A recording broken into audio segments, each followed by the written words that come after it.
স্বাস্থ্য কর্মসংস্থানের কারণে দুর্নীতিমুক্ত প্রধানমন্ত্রী সমাজ ব্যবস্থার জন্য আহ্বান করবে। স্কুলের টিচার দেয় তার বিরুদ্ধে আমাদের লড়াই। শিক্ষা প্রতিষ্ঠানে শিক্ষক দিতে হবে, সরকারি হাসপাতালে ডক্টর দিতে হবে, ঔষধ দিতে হবে এবং বর্তমানে অন্যায় ব্যবস্থা হচ্ছে সেগুলো বন্ধ করতে হবে। ধর্মীয় বিভাজন বন্ধ করতে হবে, তার বিরুদ্ধে আমাদের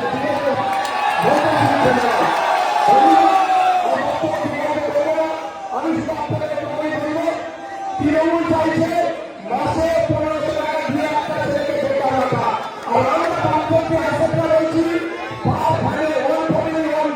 প্রত্যেকটা পরিবার থেকে একজন স্থায়ী কাজের ব্যবস্থা করা হয়।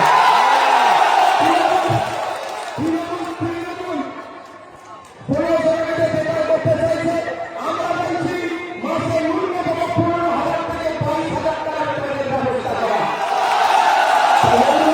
আমাদের নয় সরকারি কর্মচারীদের হাতে দিয়ে গুছিয়ে দেওয়া হয়, আমাদের নয় একজন কৃষক, একজন ছাত্র, একজন যুবক, একজন পুরুষ, একজন মহিলা, সর্বোপরি একজন নারীর অধিকার বসানো নয়। তাই ধন্যবাদ।